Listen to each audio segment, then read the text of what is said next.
अचानक फिजा में किसी की तेज सिसकी गूंजी और मेरे बढ़ते हुए कदम रुकते चले गए। मैंने हैरान होते हुए इधर उधर देखा, मगर अंधेरे में करीब के दरख्तों के स्याह हेलों के सिवा कुछ दिखाई न दिया। मैं वहम में मुब्तला हो गया। घने दरख्तों और रात की तारीकी में किसी की दर्द में डूबी सिसकी सुनकर मेरा परेशान होना फितरी अमर था।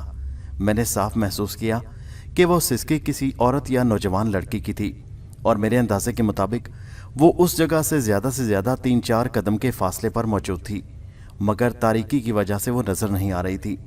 फिर मुझे ख्याल आया कि शायद ये मेरा वहम हो, कोई खुश्क पत्ता मेरे पांव तले आकर चुरमुराया हो और मुझे उसकी आवाज़ सिसकी की तरह सुनाई दी हो। चुनाचे मैं अपनी बकरी की रस्सी खींचता हुआ दोबारा चल पड़ा। फिर 2 कदम ही चला था कि वही सिसकी दोबारा सुनाई दी। इस बार वो नामालूम औरत 2 मरतबा सिसकी थी और आवाज़ मेरे पीछे से उभरी थी। मैंने फौरन पलट कर देखा, मेरे पीछे उस बकरी के सिवा कोई न था जिसे मैं खींचता हुआ चल रहा था।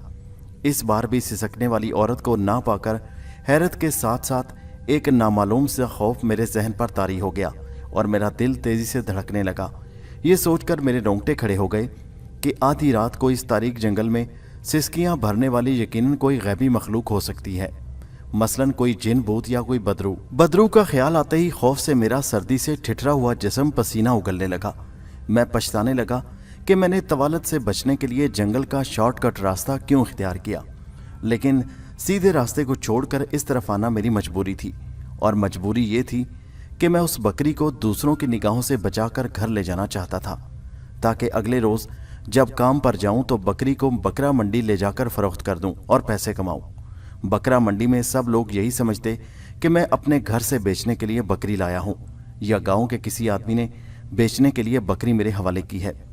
बहरहाल बकरा मंडी वाले मुझ पर शक नहीं कर सकते थे कि ये बकरी चोरी की है, क्योंकि मैं गुज़श्ता 3 बरसों से बकरा मंडी में बतौर मुंशी काम कर रहा था और मेरा सेठ मेरे काम से मुतमईन और मेरी ईमानदारी का कायल था। अपनी ज़िंदगी के इस भयानक वाक़या को बयान करने से पहले बेहतर है कि मैं अपने बारे में कुछ बता दूं। मैं शेर शाह रोड पर वाक़या छोटे से गांव बागवाला के एक गरीब किसान नज़ीर हुसैन का इकलौता बेटा ज़फ़र हूँ। वालिदैन गुर्बत के सबब मुझे मैट्रिक से आगे ना पढ़ा सके। थोड़ी सी ज़मीन थी जिसकी काश से बमुश्किल गुजारा होता था। गांव में मुझसे ज़्यादा तालीम याफ्ता कोई नहीं था। फिर जब मैट्रिक के बाद बकरा मंडी में मुंशी के तौर पर मैं काम करने लगा तो गांव में मेरी अहमियत बढ़ गई। बकरा मंडी में मैं जिस आड़ती या सेठ का मुलाजिम था उसके पास हर वक्त 50-60 जानवर मौजूद रहते, और शहर के कसाब वहाँ से बकरे बकरियाँ ख़रीद कर ले जाते तो मुझे फ़रोख्तगी की रसीद लिखना पड़ती। उसके अलावा रोज़ उनकी ख़रीदो फ़रोख्त और बाहर से आने वाले माल का हिसाब किताब भी मेरे ज़िम्मे था। मेरी ड्यूटी सुबह 9 बजे से शाम 6 बजे तक होती थी, जबकि मेरी तनख्वाह सिर्फ 600 रुपये थी। बकरा ईद के दिनों में रश के सबब मुझे रात के 11-12 बजे तक भी काम करना पड़ता था।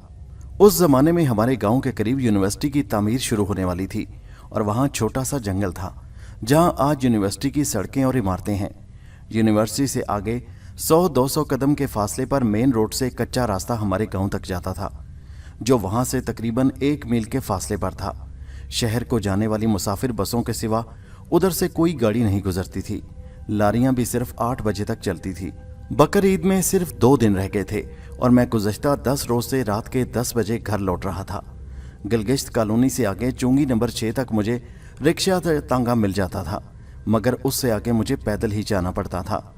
चुनाचे उस रोज़ भी मैं चुंगी तक तांगे में आया और वहाँ से आगे पैदल मार्च करने लगा। यूनिवर्सिटी वाले जंगल से तकरीबन निस्फ फरलांग पीछे अचानक ही एक बकरी सड़क पर आ गई। मुझे ख्याल आया कि वो बकरी किसी करीबी बस्ती से भागी हुई है और उस वक्त अगर मैं उसे पकड़ लूँ तो 300-400 रुपये में बेच सकता हूँ। बकरी मेरे रास्ते में खड़ी मिनमिना रही थी।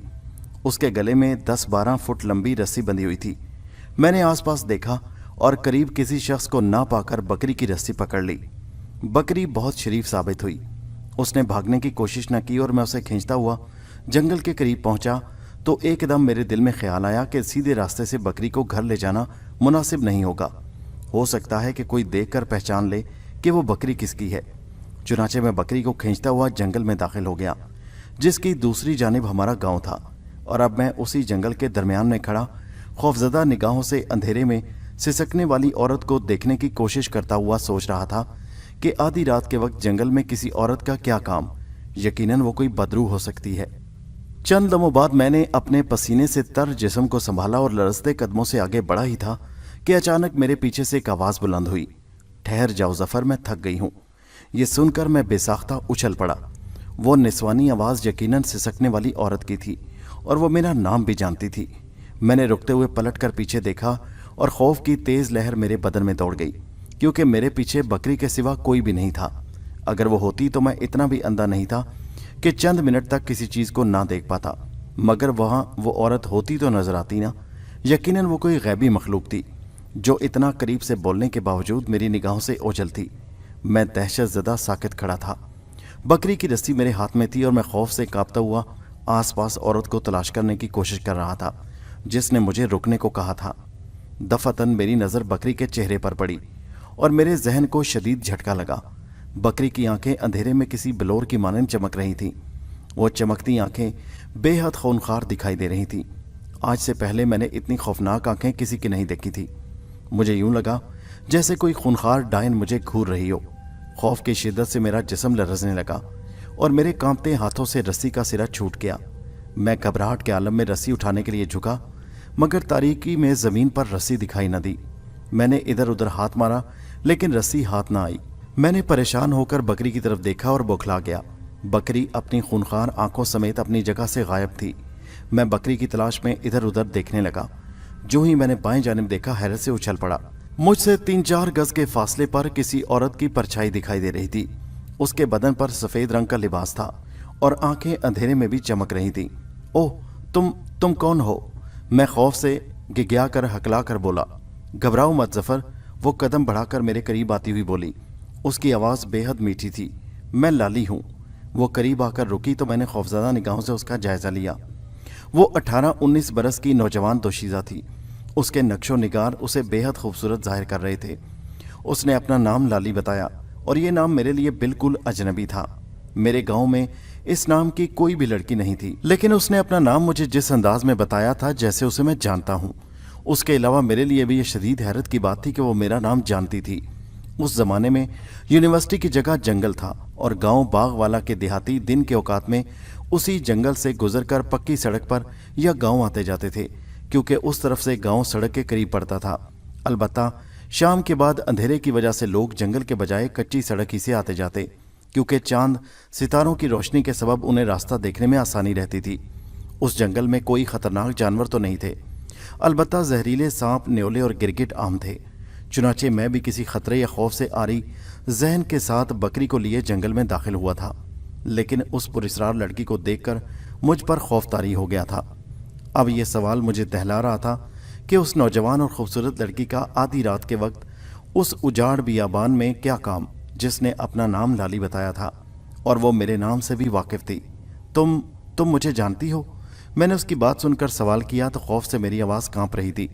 क्यों नहीं, वो आहिस्ता से हंसकर बोली। तुम चाचा नज़र हुसैन के बेटे हो, बकरा मंडी में एक आड़ती के मुंशी हो। तुम्हारा घर चाह खोखरा वाला पर है। क्या मैं गलत कह रही हूँ? वो वाकई ठीक कह रही थी। न जाने वो मेरे बारे में इतना कुछ कैसे जानती थी, बल्कि मैं उसे बिल्कुल नहीं जानता था। मैंने हाँ में सर हिलाते हुए कहा, ठीक है, तुम दुरुस्त कह रही हो, मगर मैं तुम्हें नहीं पहचानता। तुम कौन हो और इस वक्त अंधेरे जंगल में क्या कर रही हो? जफर, मैं बहुत बदनसीब हूँ, वो ठंडा सांस लेकर बोली। 4 घंटे से अंधेरे में भटक रही हूँ, मगर रास्ता सुझाई नहीं दे रहा। जंगल से बाहर निकलने की कोशिश करती हूँ, मगर घूम फिर कर यहीं पहुँच जाती हूँ। मेरी माँ मेरी जुदाई में रो रही होगी। हाय, उसने तो सदमे से अपना सर मुंह फोड़ लिया होगा। वो तो यही समझती होगी कि मुझे कोई डाकू पकड़कर ले गया होगा। तुम्हारी माँ कहाँ है और तुम यहाँ कैसे आई? कहाँ रहती हो? मैंने हिम्मत करके पूछा। अब मेरा खौफ कुछ कम हो गया था। उधर जंगल के बाहर मशरक की जानिब हमारी बस्ती है। मेरी माँ मुझे शहर में पीर बहाउद्दीन ज़िक्रिया के दरबार में ज़ियारत कराने के लिए ले गई थी। शाम को वहाँ से हम बस में सवार होकर वापस आ रहे थे कि रास्ते में मुझे नींद आ गई। मेरी माँ यहाँ सड़क पर उतर गई, मगर मेरी आँख कुछ दूर जाकर खुली। मैं बस रुकवा कर उतरी और पैदल ही चल पड़ी। मेरा ख्याल था कि मेरी माँ सड़क पर मेरा इंतज़ार कर रही होगी, मगर वो ना मिली।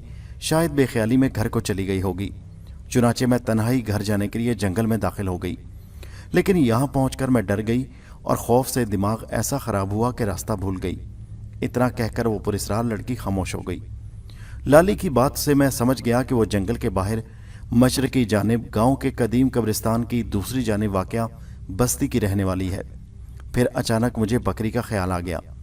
मैंने फिर आसपास का जायज़ा लिया लेकिन बकरी ना दिखाई दी। लाली, तुमने मेरी बकरी तो नहीं देखी उधर? मैंने लड़की से पूछा। कमबख्त न जाने कहाँ चली गई है। नहीं, लेकिन तुम चाहो तो मैं तुम्हें अपने घर से एक बकरी दे दूंगी। हमारे पास 8-9 बकरियां हैं, लाली ने कहा। बस तुम मेहरबानी करके मुझे मेरे घर तक छोड़ाओ, तुम्हारा बहुत एहसान होगा ज़फ़र। मैंने एक दो लम्हों के लिए सोचा, कुछ भी हो, आखिर वो हमारे पड़ोस बस्ती की लड़की थी और उस मुसीबत में उसकी मदद करना मेरा इखलाकी फ़र्ज़ था। बकरी की मुझे अब ज़्यादा फिक्र नहीं थी क्योंकि हकीकत में वो बकरी तो मेरी अपनी थी ही नहीं। फिर लाली ने एक बकरी मुझे देने का वादा भी तो किया था, चुनाचे मैंने उसे उसके घर पहुंचाने का फैसला कर लिया। एक जवान दोशीज़ा को मुसीबत में अकेला छोड़ देना मेरी जवां मर्दी के खिलाफ था। ठीक है आओ, मैंने मुड़ते हुए कहा, मैं तुम्हें तुम्हारे घर पहुंचाकर वहां से अपनी बस्ती को चला जाऊंगा। अंधेरा है ज़फ़र, मुझे हाथ पकड़ा दो, उसने तेजी से कहा, कहीं ठोकर खाकर गिर न जाऊं। मैंने उसकी तरफ हाथ बढ़ाया और उसने मेरा हाथ थाम लिया, लेकिन दूसरे ही लम्हे खौफ की एक तेज लहर मेरे पूरे बदन में सरायत कर गई। लाली का हाथ बर्फ की तरह यख और सर्द था, उसमें जिंदगी की हरारत बिल्कुल नहीं थी। मुझे यूं लगा जैसे मेरा हाथ बर्फ के ब्लॉक में आ गया हो। सर्दी का मौसम खत्म होने को था लेकिन उसका हाथ इतना सर्द था कि मुझे दिसंबर की शदीद सर्दी याद आ गई। उसने मेरी कलाई पकड़ ली और मैं आगे बढ़ने लगा। वो मेरे पहलू बपहलू चल रही थी और उसका जवान बदन मेरे जिस्म से छू रहा था और उसकी कुर्बत से मेरा दौरान खून तेज होता जा रहा था। ज़फ़र, तुम्हारी शादी हो चुकी है या अभी कंवारे हो? उसने चलते चलते सवाल किया। नहीं, अभी शादी का वक्त बहुत दूर है, मैंने चौंकते हुए जवाब दिया। मगर तुम क्यों पूछ रही हो? बस यूं ही, वो आहिस्ता से हंसकर बोली। दरअसल मैं तुम्हें पसंद करती हूँ। क्या? मैं हैरत से बोला। उसकी बात सुनकर मेरे दिल की धड़कनें तेज हो गईं। हाँ, अगर तुम पसंद करो तो मुझसे शादी कर लो, वो बेबाक लहजे में बोली। ओह मगर मेरी तो मंगनी हो चुकी है अपने चाचाजाद से, चाचा नवाज की बेटी से। मैं सिटपटा गया। तो क्या हुआ, मर्द तो 3-4 शादियां कर ही लेते हैं। अब देखो, तुम्हारे बाप ने भी तो दूसरी शादी कर रखी है, वो मोहब्बत से मेरा हाथ दबाते हुए बोली। फिर मैं तुम्हारी मंगेतर रानी से कम खूबसूरत नहीं हूँ। लाली की बात सुनकर मैं खामोश हो गया। वो मेरी कज़न रानी से कई गुना ज़्यादा खूबसूरत मालूम होती थी, मगर मैं वालिदैन की मर्ज़ी के बगैर उसके साथ शादी कैसे कर सकता था, जबकि गांव देहातों में लव मैरिज का तो तस्वुर तक नहीं और वालिदैन बच्चों से उनकी पसंद और नापसंद और मर्ज़ी पूछे बगैर ही रिश्ते तय कर देते हैं, चाहे बाद में उन रिश्तों का अंजाम जो भी हो। अलबत्ता पहली शादी के बाद लड़के आज़ाद हो जाते हैं और वो चाहें तो दूसरी या तीसरी शादी कर लेते हैं। इसमें ना वालिदैन दखल देने की कोशिश करते हैं और ना लड़का उनकी इजाज़त का पाबंद होता है, लेकिन पहली शादी हमेशा वालिदैन की पसंद से होती है। ज़फ़र, तुमने बताया नहीं, लाली ने मुझे खामोश देकर कहा। मैं तुम्हें सोच कर जवाब दूंगा लाली, मैंने जवाब दिया। वो खामोश रही। उसका जवान बदन मेरे जज्बात में तलातुम पैदा कर रहा था और मैं अपने जज्बात को दिल में दबाए रखने की कोशिश कर रहा था। चंद मिनट बाद हम जंगल से निकल आए। खुली जगह पर चांद की रोशनी में मैंने लाली पर नजर डाली। बिलाशुबा वो बहुत खूबसूरत थी, मगर हल्का सफ़ेद लिबास देखकर खौफ से मेरा दिमाग चटक गया। सफ़ेद लिबास गर्दन से पांव तक कफन मालूम हो रहा था। उसी कफन के अकबी हिस्से के पहलू से उसने अपना सर ढांपा हुआ था, जबकि उसके बाजू कफन से बाहर उरियां नजर आ रहे थे।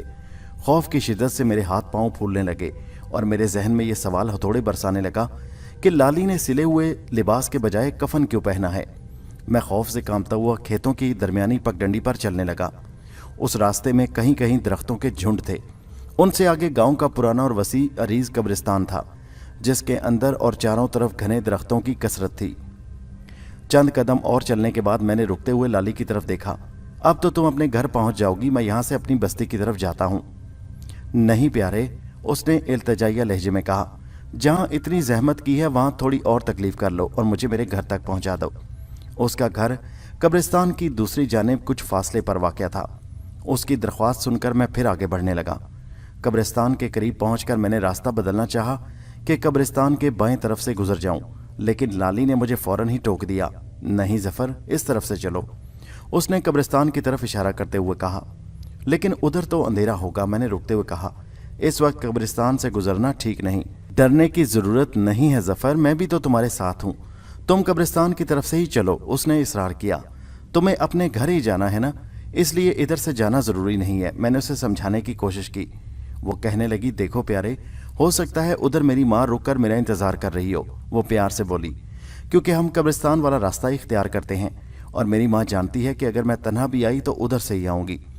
मैंने उसकी तरफ देखा तो उसकी आंखें चमक रही थीं। न जाने उन आंखों में कैसी कशिश थी कि मैं उनके सहर में डूब गया। मैं किसी मामूल की तरह उसके पीछे कदम उठा रहा था। वो मुझसे सिर्फ 2 कदम आगे बड़े इत्मीनान से चल रही थी। कब्रिस्तान के गिर्द वाक़या दरख्तों में से गुजरकर हम कब्रिस्तान में दाखिल हो गए। उस वक्त कब्रिस्तान पर मुकम्मल खामोशी और सन्नाटे का राज था। दूर दूर तक कच्ची पक्की और ऊंची नीची कब्रें फैली हुई थी। उन कब्रों के मकीन क़यामत के इंतज़ार में अबदी नींद सो रहे थे। थोड़े थोड़े फासले पर दरख्तों के झुंड थे जिनके साए कब्रों पर हरकत कर रहे थे। खुद को कब्रिस्तान के अंदर देखकर मेरे होशो हवास लौट आए और मैं इब्तदाई कब्रों के पास ही रुक गया। अरे रुक क्यों गए प्यारे, आओ ना, अचानक लाली ने पलटकर मुस्कुराते हुए कहा। लाली के बदन पर मौजूद कफन और कब्रिस्तान के भयानक माहौल की वजह से मेरा जहन एक बार फिर खौफ की चादर में फैल गया। उसका जिंदगी की हरारत से महरूम सर्द बदन का एहसास मेरे वजूद में सनसनाहट पैदा कर रहा था। मैंने लाली के चेहरे की तरफ देखा, वो मेरी तरफ ही देख रही थी। उससे निगाहें मिलते ही मेरे जहन को अजीब सा झटका लगा और बेख्तियार मेरे कदम उठ गए। उसी लम्हे तेज हवा चलने लगी और दरख्त साएं साएं करने लगे। मैं लाली के पीछे चल रहा था। चंद कदम चलने के बाद उसका रुख दाएं जाने वाक़या दरख्तों के एक झुंड की तरफ हो गया। चांद की रोशनी में कब्रों पर पड़ने वाले दरख्त साए हरकत कर रहे थे, मगर मुझे यूं लगा जैसे वो इंसानी साए हों। मैं खौफजदा होकर रुक गया। इतनी देर में लाली दरख्तों में पहुंचकर मेरी निगाहों से गायब हो गई। जफर, मेरे दिल ने मुझसे कहा, वो यकीनन कोई बदरू या जिंदा लाश है, तुम यहाँ से फौरन भाग जाओ। उसी लम्हे दरख्तों की तारीकी से लाली की आवाज़ आई, आओ ना प्यारे, रुक क्यों गए हो। लेकिन मैं बेहद दहशतज़दा हो चुका था। मैं तेज़ी से पलटा और वापस जाने के लिए दौड़ा, मगर राह में छोटी सी कब्र के साथ मेरा पाँव उलझा और मैं मुंह के बल ज़मीन पर आ गिरा। मेरे हलक से बेख्तियार चीख निकल गई।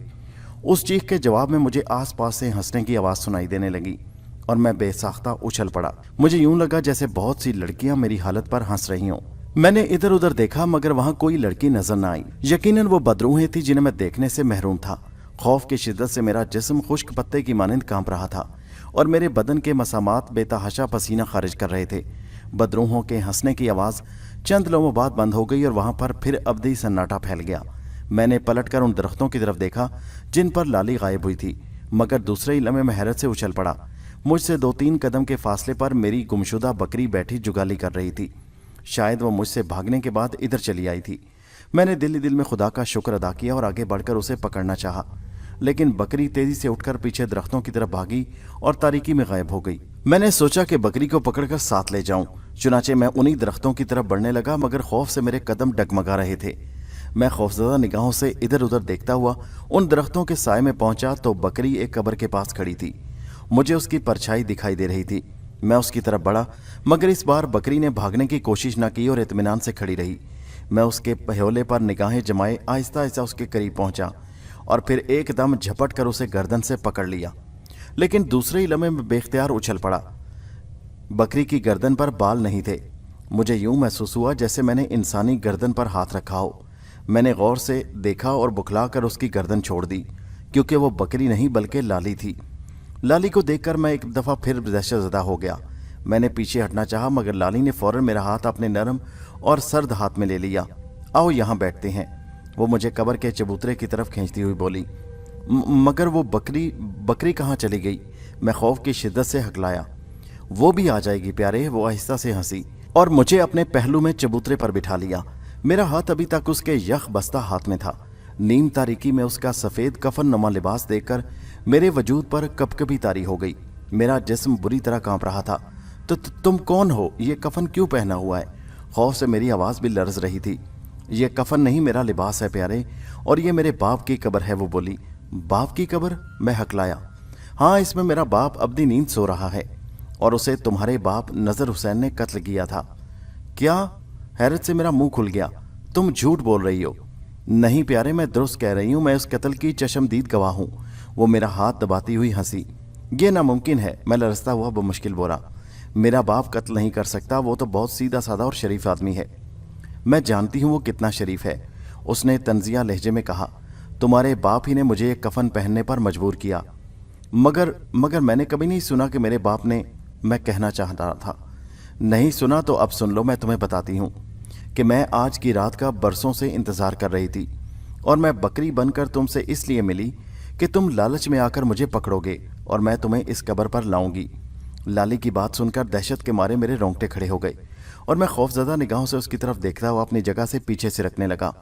بکری کی شکل اختیار کرنے والی یقیناً کوئی بدرو تھی۔ اب تم یہاں سے نہیں جا سکتے ظفر، وہ میری کلائی پر اپنے ہاتھ کی گرفت سخت کرتے ہوئے بولی۔ کیوں؟ خوف سے میرا حواس حلق میں پھنسنے لگی۔ تم بدرو، چڑیل یا ڈائن ہو؟ نہیں، میں صرف روح ہوں، ایسی روح جو انتقام کی آگ میں سلگتی 18 برس سے بھٹک رہی ہے۔ چڑیل ڈائن تو میں آج بنوں گی، جب میں تمہارے باپ کے کرتوتوں سے تمہیں آگاہ کروں گی۔ یہ کہہ کر وہ خوفناک انداز میں ہنسی اور اس وقت ہنسنے سے اس کا منہ کھل گیا۔ اندھیرے میں مجھے اس کے سفید دانت چمکتے دکھائی دیے، جن میں سے دائیں بائیں کے دانت کافی لمبے اور نوکیلے تھے۔ اس کے خوفناک دانت دیکھ کر دہشت کے مارے میری گہگی بند گئی اور کوشش کے باوجود میرے حلق سے کوئی آواز نہ نکل سکی۔ میری کلائی اس بدرو کے ہاتھ میں تھی اور اس کی گرفت کافی سخت تھی، مگر میں نے ایک دم زور سے جھٹکا دے کر اس کی گرفت سے اپنی کلائی چھڑائی اور چبوترے سے اتر کر دوڑنے لگا۔ گھنے درختوں کے سائے سے نکل کر میں قبرستان سے باہر جانے والے راستے پر بھاگنے لگا، اور اسی لمحے مجھے چاروں طرف سے عورتوں کے ہنسنے کی آوازیں سنائی دینے لگیں۔ اس سے میں اور بھی خوفزدہ ہو گیا۔ قبرستان کے سناٹے میں مجھے اپنے دوڑتے قدموں کے ساتھ ساتھ ہنسنے کی آوازیں پیچھا کرتی محسوس ہو رہی تھیں۔ ابھی میں نے 10-12 قدم ہی اٹھائے تھے کہ اچانک کسی نے پیچھے سے میری قمیض کا کالر پکڑ کر زوردار جھٹکا دیا اور میں لڑکھڑاتا ہوا عقب میں پشت کے بل آ گرا۔ میرے حلق سے ڈری ڈری سی چیخ نکل گئی۔ کچی زمین پر گرنے سے مجھے چوٹ نہیں آئی تھی، مگر اپنے قریب کھڑی لالی کو دیکھ کر دہشت سے میں بے حس و حرکت ہو گیا۔ اس کی آنکھیں انگاروں کی طرح دہک رہی تھیں۔ میری نگاہ اس کی نگاہ سے ٹکرائی اور مجھے یوں لگا جیسے میرے ذہن کو نادیدہ مقناطیسی لہروں نے جکڑ لیا ہو۔ خوف کی شدت سے میری چیخ نکلی اور میری آنکھیں بند ہوتی چلی گئیں۔ میں اس کیفیت میں نہ جانے کتنی دیر مبتلا رہا۔ پھر میری آنکھ کھلی تو میں لالی کی باپ کے قبر کے چبوترے پر بیٹھا تھا اور لالی میرا ہاتھ پکڑے میرے پہلو میں بیٹھی تھی۔ میں نے تم سے کہا تھا نا کہ اب میری اس مرضی کے بغیر تم یہاں سے نہیں جا سکتے، وہ مجھے خونخوار نگاہوں سے دیکھتی ہوئی بولی۔ اب اگر تم نے بھاگنے کی کوشش کی تو وقت سے پہلے میں تمہارا خون پی جاؤں گی۔ اس کی دھمکی سن کر میں دہشت کے مارے خزاں رسیدہ پتے کی مانند کانپنے لگا۔ میں نے چیخنے کی کوشش کی مگر میرے منہ سے آواز نہ نکل سکی، حلق سوکھ کر کانٹا ہو گیا تھا۔ ٹھیک اسی لمحے میری کانوں سے ایک غضبناک آواز ٹکرائی، لالی کیوں اس بے گناہ کو تنگ کرتی ہے؟ شرم کر بے حیا لڑکی۔ میں نے بے اختیار اس آواز کی سمت دیکھا اور خوف کی شدت سے میری رگوں میں خون منجمد ہونے لگا۔ 15-16 قدم کے فاصلے پر چاندنی میں ایک کفن پوش آدمی کھڑا تھا، مگر اس کا چہرہ اتنا بھیانک تھا کہ خوف سے میری آنکھیں پھٹ سی گئیں۔ وہ چہرہ گوشت سے محروم تھا، وہ بالکل کسی انسانی ڈھانچے کی طرح تھا۔ اس کی استخوانی کھوپڑی کفن کے پلو سے ڈھکی ہوئی تھی، چہرے پر ناک منہ کی جگہ گڑے تھے، منہ کے دہانے میں اس کے لمبے لمبے دانت دکھائی دے رہے تھے، جبکہ آنکھوں کے گڑے بالکل بے نور اور تاریک تھے۔ بخشو، تم دفع ہو جاؤ یہاں سے، لالی نے اس کفن پوش مردے کی طرف دیکھ کر غصے سے کہا۔ تمہیں میرے معاملے میں دخل دینے کی جرت کیسے ہوئی؟ کیا میں نے تمہیں بلایا ہے؟ میں تو اس لڑکے کی چیخیں سن کر آیا ہوں، اس مردے کے منہ سے آواز نکلی۔ تم نے اسے کیوں پکڑ رکھا ہے؟ اس مردے نے پوچھا جس کا نام بخشو تھا۔ تمہیں اس سے کیا تم اس کے مامے لگتے ہو؟ لالی غرائی۔ بکواس مت کرو، مردے نے بھی اس بار غصے سے کہا۔ تم نے قبرستان کا سکون غارت کر رکھا ہے بے حیا۔ شاید تمہیں معلوم نہیں کہ میں بھی کھوکھر ہوں اور دور کے رشتہ دار سے اس لڑکے کا سوتیلا نانا ہوں۔ یہ سن کر میں چونکا اور دوبارہ خوفزدہ نگاہوں سے اس کفن پوش مردے کی طرف دیکھا جو دور کے رشتے سے خود کو میرا نانا بتا رہا تھا، مگر اس کی باتیں سن کر لالی نے میرا ہاتھ چھوڑا اور کھڑے ہو کر غضبناک لہجے میں بولی، آپ تم شرافت سے چلے جاؤ ورنہ کیا؟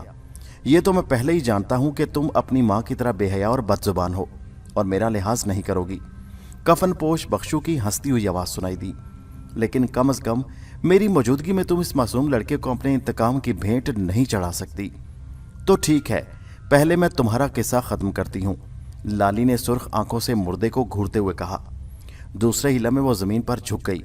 میں نے ڈرتے ڈرتے اس کی طرف دیکھا اور دہشت سے میرا سانس بند ہونے لگا۔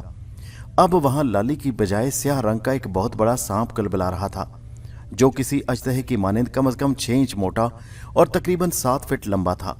اس کے کشادہ اور موٹے پہن سے خوفناک سی پھنکاریں خارج ہونے لگیں۔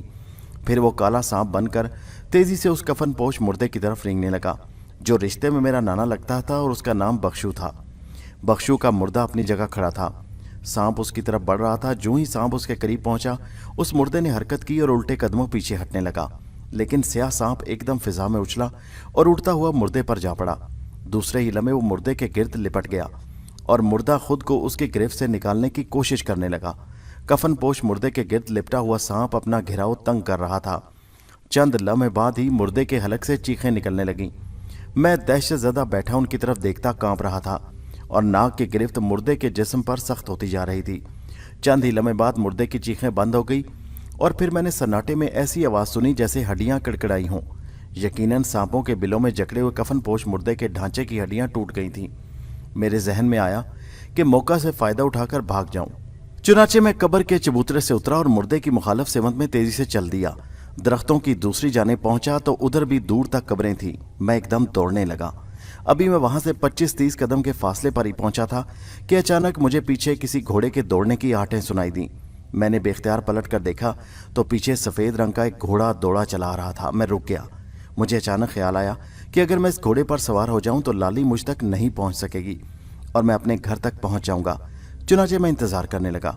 घोड़ा दौड़ता हुआ मेरे करीब आया और रुक गया। मैं फौरन उछलकर उसकी पीठ पर सवार हुआ और उसकी गर्दन से लिपटकर एड़ लगा दी, मगर घोड़ा न चला। मैंने उसकी पुश्त पर हाथ मारा, लेकिन वो अपनी जगह से टस से मस न हुआ। मैंने सीधे होकर घोड़े के चेहरे की तरफ देखा और बौखला गया। सफ़ेद घोड़ा मेरी तरफ चेहरा मोड़े देखे जा रहा था, मगर उसकी आंखें बेहद चमकदार और सुर्ख थीं, बिल्कुल लाली की आंखों की तरह खौफनाक। जफ़र, मैंने कहा था ना कि तुम मेरी मर्जी के बगैर इस कब्रिस्तान से बाहर नहीं जा सकोगे।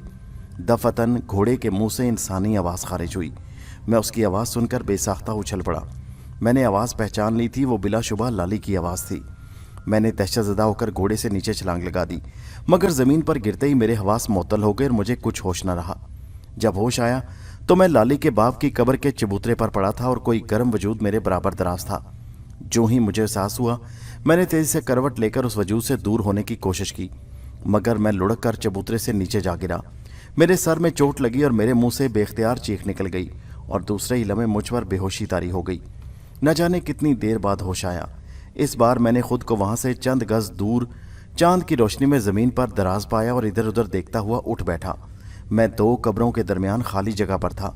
मुझे बेहोशी से पहले का वाक़या याद आया तो मैंने घबरा कर अपने करीब नज़र डाली, मगर मुझे वहां कुछ नज़र न आया। मैं जल्दी से खड़ा हो गया, मगर उसी लम्हे किसी ने अकब से मेरा हाथ पकड़ा और खौफ के मारे मेरे हलक से बेसाख्ता चीख निकल गई। मैंने पलट कर देखा तो लाली सफ़ेद कफन में लिपटी अपनी चमकदार आंखों से मेरी तरफ देख रही थी। आओ प्यारे लड़के, उसने मुस्कुराते हुए कहा, इधर ही बैठ जाते हैं, अंधेरे में तो तुम्हें बहुत डर लगता है ना। वो मेरा हाथ थामे करीब की एक ऊंची कब्र पर बैठ गई। मैं खौफ से लरसता हुआ उसकी तरफ देख रहा था। न जाने उसकी आंखों में क्या सहर था कि मैं उसकी आंखों से निगाहें नहीं हटा पा रहा था। मेरा जहन मुकम्मल तौर पर उसकी निगाहों की गिरफ्त में जकड़ा हुआ था और मेरा बदन तवानाई से खाली था। मेरे जिस्म में इतनी ताकत भी नहीं थी कि मैं अपना हाथ उसके हाथ से खींच सकता। वो 1-2 लम्हों बाद कहने लगी, सुनो ज़फ़र, 18 साल पहले जब तुम्हारा बाप नज़र जवान था, उस वक्त मेरी उम्र 17 बरस थी और मेरा बाप नज़र का नौकर था। उस वक्त नज़र का बाग था जिसमें आम और फालसा के पेड़ थे और मेरा बाप उस बाग की देखभाल पर मामूर था। उसे माली कहते थे। जब आम पकने लगे तो मेरे बाप को बाग में दिन रात रहना पड़ता ताकि आम चोरी ना हो जाएं या तोते आमों को नुकसान ना पहुंचाएं। मैं दोपहर का खाना बाप को पहुंचाने बाग में जाती थी, रात का खाना वो घर आकर खाता और खाने के बाद वापस बाग में जाकर रात गुजारता। जब मैं दोपहर के वक्त बाप को खाना देने बाग में जाती तो वहाँ अक्सर औकात नज़र और उसके चंद दोस्त मौजूद होते। वो लोग बाग में 5 बजे तक ताश खेलते रहते। मैं खूबसूरत और जवान थी, इसलिए जब भी बाग में जाती वो लोग मेरी तरफ बुरी निगाहों से देखते और आपस में मेरे बदन की तारीफ़ें करते। फिर एक दिन शाम के वक्त नज़र ने मेरे बाप को किसी काम से शहर भेज दिया, लेकिन मुझे और मेरी माँ को उसके जाने का इल्म ना हो सका और हम हस्बे मामूल शाम को उसका इंतज़ार करते रहे। आम तौर पर मेरा बाप शाम 7 बजे तक घर आ जाया करता, जबकि 7:15 बजे सूरज ग़ुरूब होता। उस दिन जब मगरिब के बाद तक मेरा बाप घर ना लौटा तो मेरी माँ ने तशवीश ज़ाहिर की। हमने 8 बजे तक इंतज़ार किया, जब हम लोग मगरिब के फ़ौरन बाद खाना खा लिया करते थे। उस दिन अम्मा के सर में दर्द था। लाली, तेरा बाप अभी तक नहीं आया, खुदा खैर करे, उसने मुझसे कहा। वो तो मगरिब तक हर सूरत में आ जाया करता है। अम्मा, हो सकता है अब्बा दोपहर के बाद सो गया हो और किसी ने उसे जगाया ना हो। मैंने इम्कान जाहिर किया। अच्छा, मैं उसे वहीं खाना दे आती हूँ, माँ ने कहा। तुम जरा घर का ध्यान रखना। मेरी माँ ने अब्बा का खाना चाबी में रखा और रुमाल से ढांप दिया। मगर अम्मा, तुम्हारी निगाह तो कमजोर है, अंधेरे में कहीं गिर जाओगी। मैंने माँ से कहा, तुम आराम करो, मैं अब्बा को खाना दे आती हूँ। माँ कहने लगी, अच्छा ले जा, लेकिन जरा ध्यान से जाना और जल्दी वापस आना। और हाँ, अगर तुम्हारे आने तक मुझे नींद आ जाए तो भैंस को चारा डाल देना और बाग से बकरी को साथ लेती आना। हमारी एक बकरी थी। सुबह मेरा बाप नाश्ता करने आता तो बकरी को साथ ले जाता और वो सारा दिन बाग में चरती रहती। शाम को अब्बा उसे घर छोड़ जाता। बहरहाल मैं खाना लेकर बाग की तरफ रवाना हुई तो मैंने फत्तू को देखा। उसका घर हमारे घर के दाएं जानिब चंद कदम के फासले पर था। वो मेहरदीन का बेटा था। उम्र 27-28 बरस थी और उसकी बीवी 2 साल पहले मर चुकी थी। उसके बाद उसकी मेरी माँ से आशनाई हो गई। माँ की उम्र 30-35 साल के करीब थी और अभी वो जवान थी। मेरी गैर मौजूदगी में फत्तू मेरी माँ से मिलने आ जाता और मेरे बाप को वो चाचा और अम्मा को चाची कहा करता। बाज़ औक़ात मेरा बाप बाग में मौजूद होता और घर में सिर्फ माँ और मैं होती तो फत्तू के आने पर माँ मुझे किसी काम के बहाने घर से बाहर भेज देती। वो काम ऐसा था कि जिसके लिए मुझे आधा पौना घंटा बाहर रहना पड़ता। मैं बच्ची नहीं थी और मुझे इल्म हो चुका था कि वो और मेरी माँ के दरमियान कैसे ताल्लुकात हैं। लेकिन मैंने अपनी इस बेखबरी को कभी माँ पर जाहिर नहीं किया, क्योंकि वो मेरी माँ थी और उसका पर्दा रखना मेरा फ़र्ज़ था। मगर एक दिन इत्तफाक से मेरी माँ को मेरी बाखबरी का पता चल गया। हुआ यूं कि माँ ने दोपहर के वक्त मुझे खाना देकर अब्बा के पास बाग में भेजा। मैं बाग में पहुंची तो उस रोज़ नज़र ने अपना खाना बाग में मंगवाया था और मेरा बाप भी खा चुका था। चुनाचे अब्बा ने मुझे फ़ौरन वापस घर भेज दिया। मैं घर पहुंची तो मेरी माँ सहन में मौजूद न थी और कमरे का दरवाज़ा अंदर से बंद था। मुझे हैरत हुई कि इतनी सख्त गर्मी में अम्मा ने दरवाज़ा क्यों बंद कर रखा है, जबकि आमतौर पर हम दोनों सारा दिन सहन में वाक़या कीकर के पेड़ों की छाँव में गुजारते थे। मैंने दरवाजे पर आकर माँ को आवाज़ दी, अरे तुम इतनी जल्दी वापस आ गई लाली। अंदर से माँ की घबराई आवाज़ सुनाई दी। हाँ अम्मा, अब्बा ने आज मलक साहब के साथ खाना खा लिया, मैंने बताया। मगर तुम अंदर क्या कर रही हो? मैं ज़रा कपड़े बदल रही हूँ, तुम ज़रा उस्तानी के घर जाओ और उससे एक प्याला छाछ ले आओ मेरे लिए, माँ की आवाज़ सुनाई दी। मगर मैं जाने के बजाय दरवाजे के पहलू में खड़ी रही। चंद लम्हे बाद मुझे अंदर से फत्तू की आवाज़ सुनाई दी, लाली चली गई। मैं समझ गई कि अंदर वो मौजूद है। मैंने एक सुराख से आंख लगाकर अंदर झांका तो मेरे होश उड़ गए। अंदर का मंजर देखकर मैं शर्म से पानी पानी हो गई। मैं खामोशी से पीछे हट गई और कीकर की छाँव में पड़ी चारपाई पर बैठ गई। 8-10 मिनट बाद वो दोनों बाहर आए, मगर मुझे देखकर उनके रंग उड़ गए। वो फत्तू तो हवेली से बाहर चला गया और अम्मा मेरे पास आ बैठी। उसने मुझे प्यार करते हुए ताकीद की कि मैं उसके आने का जिक्र किसी से न करूं। साथ ही उसने मुझे मजबूरी बताई कि बाप बूढ़ा हो चुका है, इसलिए उसे उससे दोस्ती करना पड़ी। मैंने माँ से वादा किया कि मैं इस राज को सीने में दफन रखूंगी। आज फिर उस फत्तू को देखकर मैं समझ गई कि मेरे जाने के बाद वो मेरी माँ से मिलने आएगा। मैं यही सोचती हुई बाग की तरफ जा रही थी। बाग में पहुंची तो वहाँ चारपाई पर मेरे बाप के बजाय तुम्हारा बाप नज़र बैठा था और लालटेन जल रही थी। मैंने उससे अपने बाप के बारे में पूछा तो वो बोला, आओ लाली बैठो, मैंने तुम्हारे बाप को शहर भेजा है बच्चे की दवाई लाने के लिए, बस आता ही होगा। मैं ज़मीन पर बैठने लगी तो उसने मेरा हाथ पकड़कर चारपाई पर बैठाते हुए कहा, यहाँ मेरे पास बैठो, मैं कोई गैर तो नहीं। मलिक साहब, आपके बराबर बैठने की हम नौकर लोग जुर्रत नहीं कर सकते, मैंने घबरा कर कहा। अरे कमाल है, मैंने तो तुम लोगों को कभी गैर या नौकर नहीं समझा। तुम्हारा बाप मेरे साथ खाना खा सकता है तो तुम क्यों नहीं बैठ सकती? मेरा हाथ उसके हाथ में था। मैंने उसकी तरफ देखा तो लालटेन की रोशनी में मुझे उसके चेहरे पर खबासत और आंखों में हवस की चमक दिखाई दी। उसके हाथ के लम्स से मेरे बदन में सनसनी फैल गई और दिल धक धक करने लगा। मैंने उठना चाहा तो उसने मुझे बाजुओं की गिरफ्त में दबोच लिया। तब मुझे इज्जत आबरू का एहसास हुआ और मैंने उसकी गिरफ्त से निकलने की कोशिश की। मलिक साहब छोड़ो मुझे, किसी ने देख लिया तो मैं बदनाम हो जाऊंगी, मुझे रसवा न करें। अरे कुछ नहीं होता, तुम्हारी माँ की फत्तू से यारी है, मगर देख लो किसी को पता नहीं और वो रोज़ाना मिलते हैं, नज़र ने मुस्कुरा कर कहा। नहीं छोड़ो मुझे, वरना मैं शोर मचा दूंगी, मैंने गुस्से से कहा। देखो अगर इनकार करोगी तो नुकसान में रहोगी। मैं तुम्हारे बाप को फत्तू और तुम्हारी माँ की यारी के बारे में बता दूंगा और वो गुस्से में आकर तुम्हारी माँ को कत्ल कर देगा। नतीजे में कानून उसे फांसी चढ़ा देगा और तुम दुनिया में तन्हा रह जाओगी। उसकी धमकी सुनकर मैं खौफजदा हो गई। उसने मुझे बेलिबास कर डाला तो मैंने उसके हाथ पर काटा और उसने दर्द से कराते हुए मुझे छोड़ दिया। चारपाई के पाए से बंधी मेरी बकरी जोर से मिमियाने लगी और रस्सी तुड़वाने की कोशिश कर रही थी। मैं नज़र की गिरफ्त से निकलकर भागी, मगर उसी लम्हे दरख्तों के पीछे से 4 आदमी निकल आए, जिन्होंने अपनी पगड़ियों से अपने चेहरे छुपा रखे थे। उन्होंने मुझे घेर लिया। मैंने खुद को उनकी गिरफ्त से आज़ाद कराने की कोशिश की और इस कोशिश में एक आदमी के मुंह से कपड़ा हट गया। मैंने उसे पहचान लिया। वो नज़र का चचाजाद असलम था। चारों अफराद मुझे पकड़कर चारपाई के पास लाए और नज़र की तरफ धकेल दिया। नज़र ने मुझे अपनी गिरफ्त में जकड़ लिया। मैंने चीखने की कोशिश की तो उसने मेरे मुंह पर हाथ रख कर दबाया और असलम से बोला, यार असलम, इसका मुंह बांध दे, वरना शोर सुनकर सारी बस्ती के लोग भागे आएंगे। तब असलम ने अपनी पगड़ी से मेरा मुंह बांधा और मैं शोर न मचा सकी, मगर नज़र की गिरफ्त से निकलने की कोशिश करती रही। ये देखकर असलम ने नज़र की पगड़ी से मेरे दोनों हाथ पुश्त की तरफ मोड़कर बांध दिए।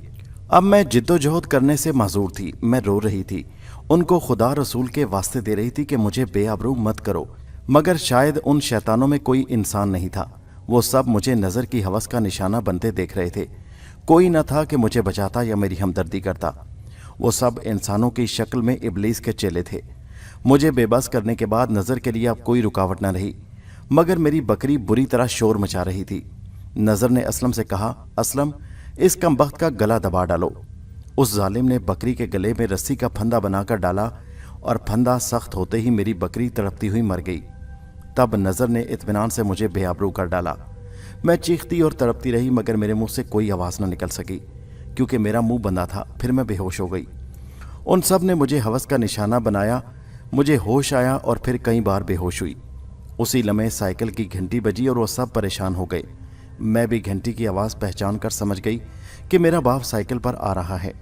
घंटी की आवाज़ से अंदाज़ा होता था कि अभी वो बाग से 100-150 कदम दूर है और यहाँ पहुँचने में उसे 2-3 मिनट लग सकते हैं। मैं सख्त अजियत में मुब्तला थी। उन पांचों ने मुझे बुरी तरह पामाल किया था। मैं हरकत करने से लाचार थी। फिर मेरे हाथ भी बंधे थे और मुंह भी, इसलिए मैं बाप को आवाज़ नहीं दे सकती थी। बहरहाल घंटी सुनकर वो सब घबरा गए। यार भागो, माली आ रहा है, असलम ने दबी जबान में दूसरों से कहा। इस तरह भागने का फ़ायदा नहीं, एक आदमी बोला। लाली उसे बता देगी और वो थाने चला जाएगा। तो ठीक है, लाली का गला दबाकर भाग चलो, नज़र ने कहा। ना रहेगा बांस और ना बजेगी बांसुरी। मेरी इज्जत लूटकर वो मेरी रूह तक को जख्मी कर चुके थे और मैं खुदा से दुआ कर रही थी कि अगर वो मुझे मार डालें तो मेरी रूह आसमान पर ना जाए, ताकि मैं उन लोगों से अपनी असमत दरी का इंतकाम ले सकूं। नज़र और असलम के साथियों ने मेरा गला दबाकर मुझे मार डाला और मेरी रूह बदन से जुदा हो गई। मैं देखती रही। वो पांचों बाग से निकल गए। 2-3 मिनट बाद मेरा बाप साइकिल हाथ में पकड़े वहां पहुंचा तो मेरी बरहना लाश देखकर उसके हाथ से साइकिल छूट गई और वह सदमे से तेवरा कर ज़मीन पर गिर पड़ा। अगले ही लम्हे वो हमेशा के लिए दुनिया से जा चुका था। मेरी माँ को मेरी और मेरे बाप की मौत से सख्त सदमा हुआ और वह जहनी तवाज़न खो बैठी। कुछ अरसा तक वो गांव में घूमती रही, फिर एक दिन पक्की सड़क पर गई और एक बस तले आकर मर गई। मगर मेरी रूह भटकती रही और तुम्हारे जवान होने का इंतज़ार करती रही। तुम उस वक्त 2 बरस के थे। मैं चाहती तो तुम्हें या तुम्हारे बाप को उसी वक्त अपने इंतकाम का निशाना बना सकती थी, मगर मैंने सब्र किया। दरअसल मैंने फैसला किया था कि नज़र से इस तरह इंतकाम लूँगी कि उसकी रूह तक बिलबिला उठेगी और वह जिंदा दरगोर हो जाएगा। मैंने सुना था कि वालिदैन को औलाद हर शय से प्यारी होती है।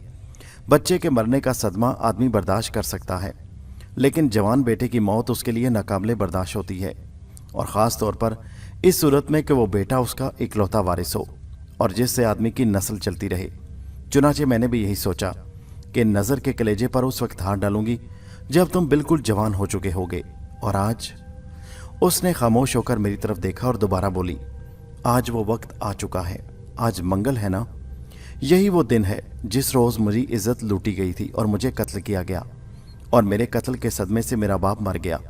चुनाचे मैं आज नज़र से इंतकाम लेने का अहद पूरा करूंगी और दुनिया की कोई ताकत मुझे नहीं रोक सकती। लाली की कहानी सुनकर मैं शदीद हैरान था, मगर इसके खामोश हो जाने पर मैं एक बार फिर खौफजदा हो गया कि अब वो मेरे बाप के जुर्म की सज़ा मुझे देना चाहती है। इंतकाम की प्यासी लाली खूनखार निगाहों से मेरी तरफ देख रही थी और खौफ की शिद्दत से मेरा हलक खुश्क होता जा रहा था।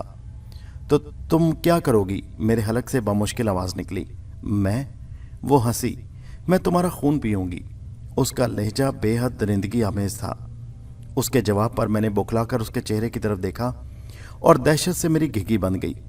हसीनो जमील और नौजवान लाली अब एक उधेड़ उम्र बुढ़िया दिखाई दे रही थी, जिसकी शक्ल बेहद खौफनाक थी। उसका मुंह भयानक अंदाज में खुला था और लंबे नोकीले दांत साफ दिखाई दे रहे थे। वो कह रही थी, खुद को जिंदा रखने के लिए मुझे 18 बरस तक खून पीना पड़ा है जफर, कभी बकरियों का और कभी कुत्ते बिल्लियों का, मगर आज मैं तुम्हारा खून पीऊंगी और हमेशा के लिए इस दुनिया से रुखसत हो जाऊंगी। इंतकाम पूरा हो जाने के बाद मुझे भटकने की ज़रूरत नहीं। मैं आलम बाला में अपने माँ बाप की रूहों से जा मिलूंगी और उन्हें खुशखबरी दूंगी कि मैंने नज़र हुसैन से अपनी और दोनों की मौत का बदला ले लिया है, इंतकाम ले लिया है। तुम्हारा बाप तुम्हारी लाश देखकर मेरे बाप की तरह सदमे से मर जाएगा। ना भी मरा तो हमेशा के लिए जहनी अजियत में ज़रूर मुब्तला हो जाएगा और जहनी तवाज़न ना खो बैठा तो सारी उम्र लोगों को दर्स देता रहेगा कि किसी बेगुनाह और मासूम लड़के की इज्जत से खेलने का क्या अंजाम होता है और आदमी शैतान बनकर किस तरह हमेशा के लिए रांदाए दरगाह हो जाता है। ये कहकर लाली ने एकदम मेरी गर्दन दबोचकर मुझे ज़मीन पर लिटा दिया। दहशत के मारे मेरे बदन में इतनी ताकत भी न रही थी कि मैं कोई मुज़ाहमत कर सकता। उसकी निगाहें मेरी आंखों के रास्ते मेरे दिमाग को जकड़ चुकी थीं और बेबसी के आलम में मैं ज़मीन पर लेटा उसकी तरफ देख रहा था। उसने मेरे सीने पर एक हाथ रखा और दूसरा हाथ मेरे माथे पर रखकर मेरी गर्दन पर झुक गई। उसकी सांसें मेरे चेहरे से टकरा रही थीं। बेबसी के आलम में मैंने दहशत से तड़प कर चीखना चाहा, मगर मेरे हलक से कोई आवाज़ न निकल सकी और उसके मकरू चेहरे पर नजर आने वाले होंठ मेरी शाहरग को छूने लगे। मैं दहशत की शिद्दत से बेहिस्सो हरकत पड़ा था। अब उसका मुंह मुझे नजर नहीं आ रहा था। फिर जो ही मैंने अपनी शाहरग में लाली के नोकीले दांतों की चुभन महसूस की, कब्रिस्तान के भयानक सन्नाटे में कड़कदार आवाज़ उभरी, कौन है? मैंने फौरन वो आवाज़ पहचान ली। वो मेरे सौतेले चचा अमीर खान की आवाज़ थी, जो पढ़ा लिखा होने के सबब गांव में मुंशी कहलाता था और उसका शुमार गांव के बड़े ज़मींदारों में होता था। मैं उसे मुंशी चचा कहा करता था। उसकी आवाज़ सुनकर लाली उछल पड़ी। वो मुझे छोड़कर अलग हो गई। मैंने गर्दन मोड़कर बाएं जानिब देखा तो मुंशी चचा दूर खड़ा था। अरे, तुम यहाँ सो रहे हो जफ़र, और घर में तुम्हारे माँ बाप तुम्हारा इंतज़ार कर रहे हैं, उसने मुझे पहचान कर कहा, मगर शायद लाली उसे दिखाई न दी। चाचा मुंशी, लाली की रूह मेरा खून पीना चाहती है, मैंने चिल्लाकर कहा। यह सुनकर चाचा मुंशी चौंका, फिर तेज़ी से चाकू निकालकर खोला और साथ ही किसी कलाम इलाही का विर्द करने लगा।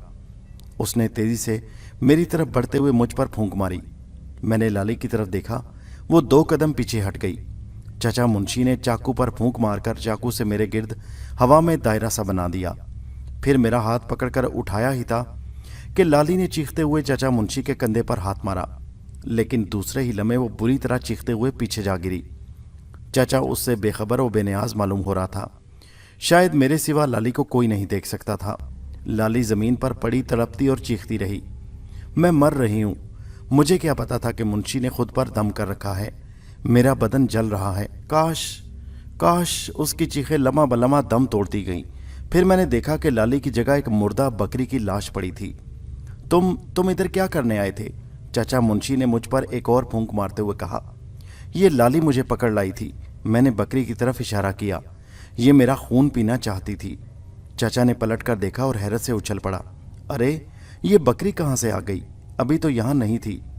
इस पर मुझे खौफ का एक और झटका लगा और मैं चकराकर ज़मीन पर गिरा। आंख खुली तो मैं अपने घर में था। मेरा बाप और चाचा मुंशी मेरे करीब बैठे थे, मुझे होश में लाने की कोशिशें कर रहे थे। मेरे होश में आने पर उन्होंने इत्मीनान का सांस लिया।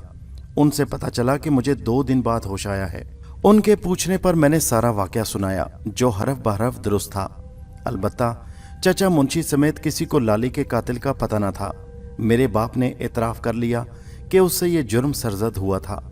उस वाक़या के बाद मुझे कभी दोबारा लाली की भटकती हुई रूह न दिखाई दी।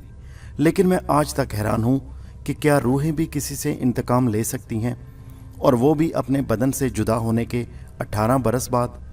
क्या इतनी मुद्दत तक कोई रूह इंतज़ार कर सकती है?